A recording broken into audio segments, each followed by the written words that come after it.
J'ai retrouvé cet enthousiasme que j'avais notamment vécu au moment des élections régionales de 2015. Vous voyez la perspective de la victoire. Et voilà, j'ai revu cet espoir dans cette salle. Ça va être tip-top, ça va être impressionnant. Moi personnellement, déjà je suis amoureux d'elle. La féminité, la délicatesse, l'intelligence, et puis elle représente la France comme Éric Zemmour. Marion qui est arrivée et qui a fait un bien fou, ça regonfle, ça remotive, ça motive davantage. Marion Maréchal qui rejoint aujourd'hui notre campagne, c'est un grand moment, c'est un moment fort. Je crois que beaucoup de Français, tout le camp national attendait. Je pense qu'une fois qu'elle est retournée, c'est difficile de la faire échapper une autre fois. Hein. Donc je pense que vous allez la tenir maintenant, la garder.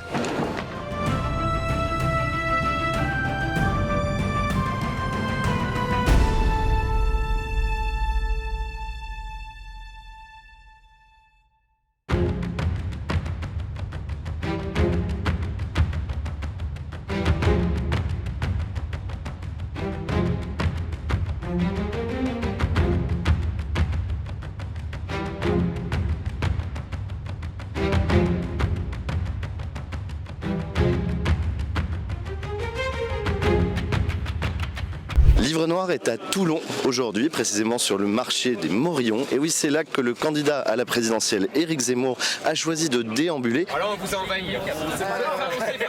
On avance. Attention au câblage. Ça va? Ça c'est de l'espagnol? Oui. J'ai l'œil, hein. Ça c'est professionnel, voilà. Bah oui, elles sont plus belles, normal. Tout à fait. Merci. Les bonnes, je vais vous dire c'est les bonnes.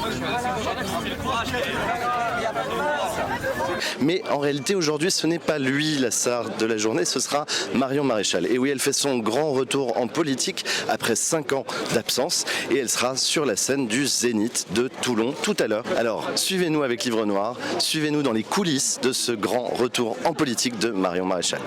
Je pense que c'est une bonne chose, je pense que c'est un bon atout pour Éric Zemmour. Elle est sérieuse, compétente. Bon, enfin, moi je trouve ça bien. Qu'elle ose aller contre sa tante, se positionner pour Zemmour, ce serait une très bonne chose. Ça montrerait que je pense que Marine Le Pen ne fait plus le poids et que c'est Zemmour la solution pour 2022. Je crois qu'il y a beaucoup d'événements tout de même qui interfèrent à l'heure actuelle. Donc que ce soit suffisamment fort pour changer quelque chose, je l'aimerais bien, mais je ne suis pas vraiment confiante là. Quel bonheur, quel bonheur, quel bonheur. Je suis ravie non seulement de la venue de Marion Maréchal Le Pen au Zénith de Toulon, parce que déjà elle correspond avec Monsieur Zemmour qui, à mon sens, a des grandes valeurs. Et c'est la complémentarité, c'est le binôme gagnant-gagnant. Vous pensez que ça va changer quelque chose à sa campagne, que ça va apporter une nouvelle dynamique? Moi je pense la fraîcheur, la douceur, la beauté, la gentillesse, l'intelligence, le charisme, la connaissance et le professionnalisme de Marion, ça va être tip-top, ça va être impressionnant. Merci beaucoup. Ça va déchaîner, ça va vraiment faire du bien à tout le monde cet après-midi au Zénith de Toulon à 17h. D'ailleurs on ouvre les portes à 15h, mais je serai la première devant. Oui, c'est sûr qu'il faut former une alliance peut-être pour pouvoir être plus fort au lieu de se diviser. Je pense que c'est une bonne idée, ouais.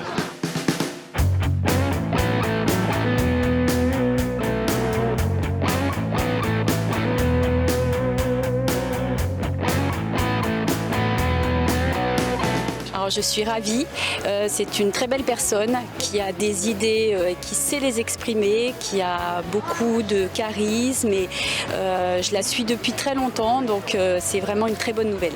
Est-ce que vous savez que Marion Maréchal est passionnée de moto et qu'elle a son permis moto? Pas du tout. Ah non. Voilà. Ah bah là c'est des fraises à Carpentras. Ah moi je savais pas. Elle roule en Kawasaki.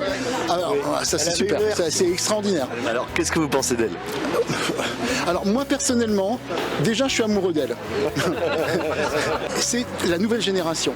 C'est-à-dire pour moi, c'est la complémentarité d'Éric Zemmour. C'est une grâce, hein, c'est une bénédiction qu'elle rentre qu'elle rejoigne Zemmour.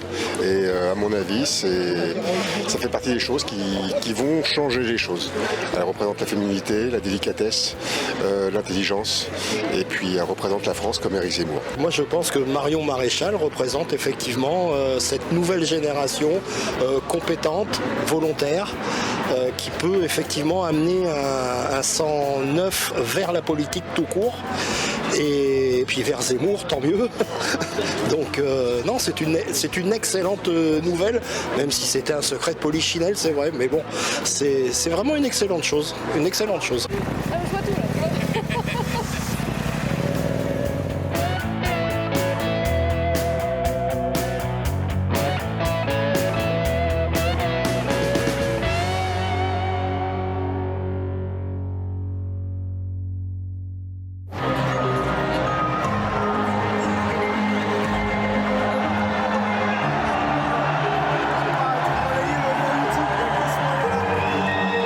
Un meeting assez dingue, un moment fort politiquement, un moment rare, un moment impactant. Je pense que tous ceux qui étaient là, tous les gens qui étaient là, les près de 8000 personnes qui étaient là, ont vécu quelque chose de puissant. Le candidat Éric Zemmour était très heureux de ce moment-là, et Marion Maréchal aussi. Un moment rare parce que c'est pas tous les jours qu'on peut faire ça. Donc heureux de faire plaisir aux gens, de rendre fiers aussi les sympathisants, les adhérents, les citoyens qui se disent que si on veut changer la donne dans ce pays, ça se passe avec Éric Zemmour, parce que ça se passera pas ailleurs en fait. Quand on est un peu de droite, c'est ici que ça se passe. C'est avec Zemmour que ça se passe, et c'est un peu le message qu'on voulait passer, avec un très très beau discours et de Marion Maréchal et de Éric Zemmour. Donc je pense que tout le monde est content, tous ceux qui ont été là ont vécu un moment où il y a eu des émotions, où ça frissonnait, il y a eu des prises de conscience politiques. Donc je suis content de ça, parce que moi je fais ça, pour ça impacte. Pour que ça impacte là, et que les gens se disent Zemmour, et pourquoi pas.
Marion Maréchal, vous sortez de votre premier meeting politique, ça fait 5 ans que vous n'étiez pas monté sur une scène, vous soutenez donc le candidat Éric Zemmour.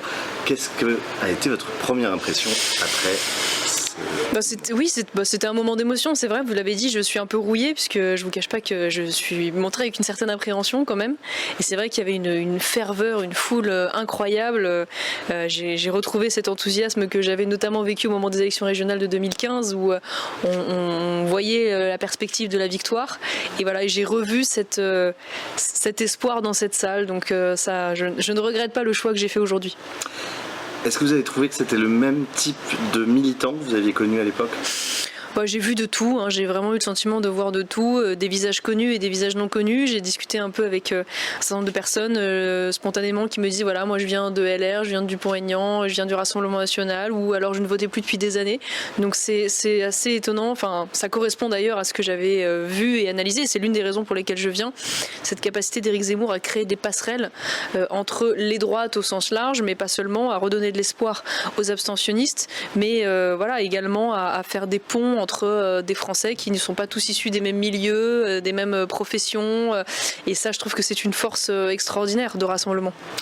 Justement, dans votre discours, vous évoquez l'union des droites, vous expliquez que ça n'est qu'une étape. Qu'est-ce que vous voulez dire par là? Jusque-là, vous aviez été identifié comme un peu le chantre de cette union des droites qui a été reprise par Éric Zemmour. Oui, mais parce que l'union des droites, c'est un moyen, c'est un chemin pour arriver à la victoire. Ça n'est pas un objectif en soi. L'objectif de ma vie, c'est pas l'union des droites. Je me fiche complètement de ça. L'objectif, c'est évidemment de porter les idées nationales aux affaires et d'unir la France. C'est ça qui est important. Parce que notre pays souffre de multiples fractures, à la fois religieuses, ethniques, territoriales, géographiques, sociales, générationnelles même. Et donc le prochain président de la République va avoir beaucoup de travail pour penser ces fractures et pour remettre du ciment humain, social, politique, là où aujourd'hui il y a de grandes brèches. C'était justement un des fils rouges de votre discours, c'est en fait la notion de concorde, d'unité, d'arrêter de fracasser les Français les uns contre les autres. C'est ce que vous pouvez aussi apporter à cette campagne, justement, cet esprit de rassemblement? En tout cas, ce qui est sûr, c'est que je suis l'un des instruments du grand orchestre aujourd'hui qui se met en place autour d'Éric. Je suis venue parce que c'est vrai qu'il a cette capacité à laisser les courants, les sensibilités, les idées aussi s'exprimer. C'est ce qui m'a séduit chez lui, ce que je n'ai pas toujours connu, il faut bien le dire, lorsque j'étais au Rassemblement national, malheureusement. Et donc, comme ça n'est pas un homme politique au bon sens du terme, il a cette écoute, cette volonté d'entendre. Et donc, j'espère pouvoir aussi, c'est vrai, à mon niveau, enrichir le projet, apporter aussi une voix complémentaire dans les médias et puis peut-être incarner quelque chose d'un petit peu différent du fait de mon parcours, je l'espère en tout cas. Et en tout cas, c'est une implication active que j'aurai dans la campagne. Alors, vous avez rejoint cette campagne à un moment qui semblait assez critique pour le candidat Éric Zemmour. Qu'est-ce qui fait qu'est-ce qui vous a décidé? Alors déjà, c'est une réflexion que je mène depuis maintenant plusieurs semaines. Il y a eu quelques indiscrétions qui en ont fait la révélation. Donc c'est longuement mûri. Ça n'est pas été une décision facile, je dois vous le dire, pour plein de raisons. Du fait de mon passif politique, du fait de mes liens familiaux, ne nous en cachons pas, du fait de mes obligations professionnelles aussi vis-à-vis de l'école que j'ai cofondée. Donc, mais c'est vrai que pour moi la politique, ça n'est pas uniquement une photographie de sondage et de chiffres à un instant T. Moi, ce que je constate, c'est qu'il y a une perspective, et je crois qu'Éric a posé des bases en seulement 3 mois qui sont des bases exceptionnelles pour pouvoir demain construire cette droite de gouvernement. Il a aussi cette capacité à mettre à mal le cordon sanitaire. On le voit quand il y a des personnalités par exemple comme Éric Ciotti, comme François-Xavier Bellamy, des sénateurs LR comme Étienne Blanc, qui d'ores et déjà disent que s'il y avait un deuxième tour entre Emmanuel Macron et Éric Zemmour, il voterait Éric Zemmour. Symboliquement, politiquement, c'est un cataclysme. Et donc ça démontre bien qu'il arrive à briser la ligne rouge entre les fréquentables et les infréquentables, si je puis dire. Et donc il pourra demain avoir un potentiel de réserve de voix très important. Et donc rassembler, y compris des élus en place qui n'auraient jamais bougé par le passé. Qui est votre adversaire principal dans cette élection? Emmanuel Macron, bien évidemment. Éric Zemmour l'a très bien expliqué dans son discours. Cet homme qui se permet de croire qu'il peut enjamber l'élection, qui refuse d'avoir des comptes à rendre aux Français, qui finalement se comporte comme si cette élection était une formalité, ce qui est un manque de respect incroyable vis-à-vis de nos compatriotes, et surtout qui aujourd'hui nous a amené un quinquennat pour rien sur tous les sujets. On voit bien qu'on a perdu du temps. Alors il rétropédale sur différents sujets stratégiques, on le voit notamment sur le nucléaire, mais pas que. C'est un homme qui a distribué des chèques de manière inconsidérée pendant des années, mais qui n'a pas été capable de porter une vision. Donc c'est un homme qui nous a humiliés sur le plan diplomatique. Je pense au Mali, qui est quand même un drame terrible et qui a coûté la mort de plus de 50 quand même de nos soldats. Je pense au Liban, on a été un peu ridiculisés. Je pense évidemment à ce fameux contrat avec l'Australie de vente de sous-marins français qui a été torpillé dans notre dos. Je pensais bien évidemment à la Russie. On voit bien que là aussi il y a un manque de cohérence. C'est un homme qui pense que faire une campagne électorale, c'est mettre en place des épisodes Netflix, parce que c'est ça, je ne sais pas si vous avez suivi, on a des épisodes de campagne, épisode 1, épisode 2. Donc cette espèce de délire narcissique d'un candidat qui se croit dans une séquence publicitaire d'un glamour et qui se fait plaisir. Donc je crois que oui, il est grand temps de mettre fin au mandat de ce président diviseur, qui est un homme qui nous a forcé à choisir entre les policiers et les gilets jaunes, qui nous a forcé à choisir entre les vaccinés et les non vaccinés, qui a eu des propos extrêmement durs, extrêmement méprisants à de très nombreuses reprises pour nos compatriotes, notamment les plus vulnérables. Et donc je crois que c'est un homme qui a fait du mal à la France, à l'unité de la France, et précisément, et Éric Zemmour l'a rappelé, parce que lui il veut la paix, il veut la concorde, il veut l'unité. L'adversaire principal c'est lui. Qui est-ce que vous aimeriez voir rejoindre cette campagne d'ici le premier tour ? Beaucoup de gens et beaucoup d'élus, évidemment. Je crois qu'il y a encore du chemin à faire du côté des LR notamment. Il y a un certain nombre de personnalités qui sont, j'en suis convaincue, au niveau local ou national, des patriotes sincères qui devraient être à nos côtés. Et puis je crois aussi qu'il y a encore des gens au Rassemblement national qui pourraient être amenés à venir, mais surtout il faut qu'ils comprennent que voilà, une élection n'est jamais perdue avant d'avoir été jouée. Donc ce que j'espère, c'est que tous ces Français un peu résignés, un peu désespérés, en difficulté, verront à travers la candidature d'Éric la possibilité de reprendre la main. Donc c'est à eux surtout qu'on va s'adresser d'ici le premier tour. Autre question, Éric Zemmour, dans son discours, a finalement repris ses propos sur les réfugiés ukrainiens. Vous pensez que c'est une bonne chose ? Oui, je pense qu'il les a clarifiés, précisés, et je pense que c'est très bien. Il a raison de dire qu'on n'est pas là pour faire de cette guerre, qui est une situation à la fois très triste et déplorable pour le continent, pour faire de cette guerre un argument électoral. Voilà, c'est pas le sujet. Le sujet, c'est pas de se faire plaisir. Le sujet, c'est d'aider sincèrement ces réfugiés de guerre, et c'est de contribuer véritablement au retour de la paix. Voilà. Et donc, je pense que sa proposition est la plus intelligente et la plus honnête, c'est-à-dire de dire l'immense majorité des Ukrainiens veulent pouvoir rester dans des pays limitrophes pour pouvoir rapidement et facilement retourner dans leur pays une fois que la guerre sera finie. Donc la priorité de la France devrait être d'abord d'envoyer une aide financière, logistique, médicale à ces pays, de contribuer aussi à ce que l'Union européenne mette fin aux sanctions qu'elle a mises en place au prétexte du non-respect de l'état de droit envers la Pologne notamment, parce que c'est le premier pays concerné par l'arrivée de réfugiés. Et si évidemment cela en place, il y a des Ukrainiens, même très peu nombreux, parce que c'est ce à quoi on assiste aujourd'hui, qui souhaitent venir en France, évidemment qu'il n'y a pas de difficulté à cela, puisque la logique veut de toute façon que les pays européens accueillent les réfugiés européens, les pays africains accueillent les réfugiés africains, et les pays, asiatiques accueillent les pays asiatiques. Voilà, c'est dans l'ordre des choses. Le souci, c'est plus que quand la France accueille les réfugiés du monde entier, c'est plus ça le sujet. Mais évidemment, dans le cadre de cette guerre, nous avons un devoir d'humanité, ça me paraît logique. Parmi les thématiques qui vous tiennent à cœur, l'école, bien sûr, vous avez dirigé l'ICEP depuis 2018 maintenant. Est-ce qu'il y a d'autres thématiques que vous aimeriez porter et mettre au cœur du débat public dans les semaines qui viennent ? Bon, il y en a beaucoup, mais après, je vais vous dire, je m'insère dans un dispositif de campagne, donc il faudra voir là où je peux apporter quelque chose, mais c'est vrai que parmi les sujets qui me tiennent à cœur, il y a bien sûr l'école, il y a la question de l'Union européenne aussi, qui est un sujet qui me tient beaucoup à cœur, il y a la question des institutions aussi, des modes de scrutin, il y a beaucoup de ces sujets-là qui m'importent et sur lesquels j'espère pouvoir apporter des éléments concrets dans les semaines à venir. Le moment le plus émouvant aujourd'hui ?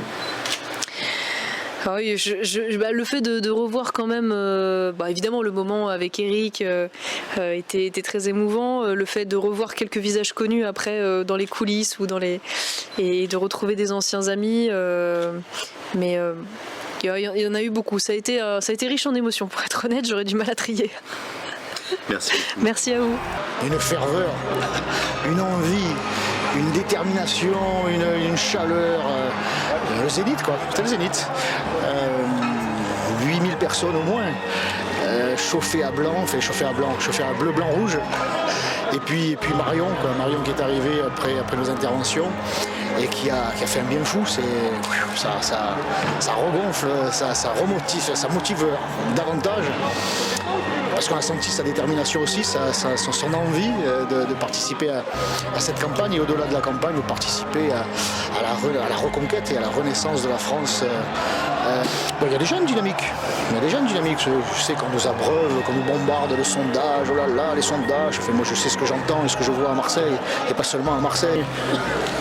le président a annoncé qu'il se présentait à sa propre réélection, eh bien, moi je suis persuadé qu'on peut l'en empêcher, par la voie démocratique bien sûr, parce qu'on va entrer dans les débats sur le fond, son bilan, tant national qu'international, et il est calamiteux en tout point. Le meeting était particulier parce que c'était le meeting où Marion Maréchal a pris la décision de rejoindre Éric Zemmour. Elle a officialisé son ralliement à la campagne d'Éric Zemmour pour les 34 jours qui nous restent avant le premier tour de l'élection présidentielle. Et c'était un moment important parce qu'avec l'entrée en campagne d'Emmanuel Macron, plus la situation politique internationale, avoir Marion Maréchal qui rejoint aujourd'hui notre campagne, c'est un grand moment, c'est un moment fort. Je crois que beaucoup de Français, tout le camp national attendait. Et je crois que c'est une entrée en matière réussite pour Marion Maréchal. On a pu voir qu'elle était toujours en forme. Ça faisait 5 ans que beaucoup de gens l'attendaient sur la scène. Beaucoup de gens attendaient voir si elle valait encore. Elle a prouvé, je crois aujourd'hui, qu'elle était largement au niveau, qu'elle va apporter beaucoup dans notre campagne et que c'est, je crois, j'espère en tout cas, l'une des pierres qui est apportée à l'édifice qui vont nous permettre de remporter cette campagne présidentielle. Un peu entre guillemets particulier, enfin comme beaucoup de jeunes de droite, il y a Marion Maréchal, il y a Patrick Buisson, il y a Philippe de Villiers, il y a tous ces gens-là qui gravitent et qu'on a lu, qu'on a regardé, qu'on a admiré. Et il se trouve que j'ai lancé un journal étudiant qui s'appelle Étudiant Libre, et il y a 3 ans, quasiment jour pour jour, et notre une c'était Philippe de Villiers avec Marion Maréchal.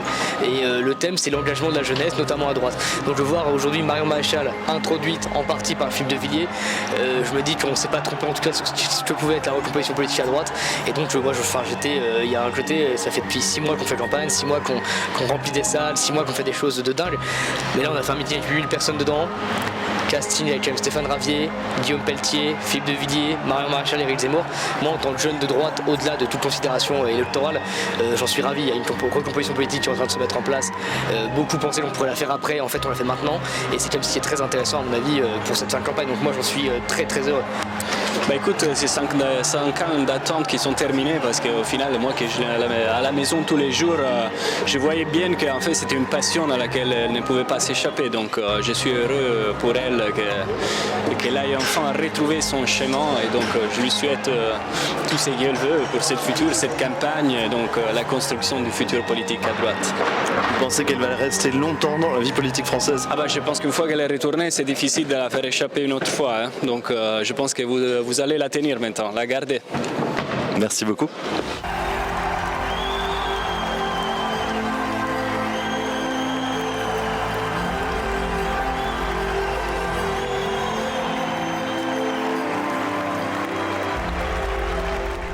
Et voilà, c'est la fin de ce meeting à Toulon, ce grand meeting autour du candidat à la présidentielle Éric Zemmour. Il y a eu un point d'orgue, on a essayé de vous le faire partager, c'était le ralliement de Marion Maréchal à cette campagne présidentielle, son retour dans la vie politique après plus de 5 années d'absence. Pensez à liker cette vidéo, à la partager et à vous abonner. Merci de nous avoir suivis sur Livre Noir.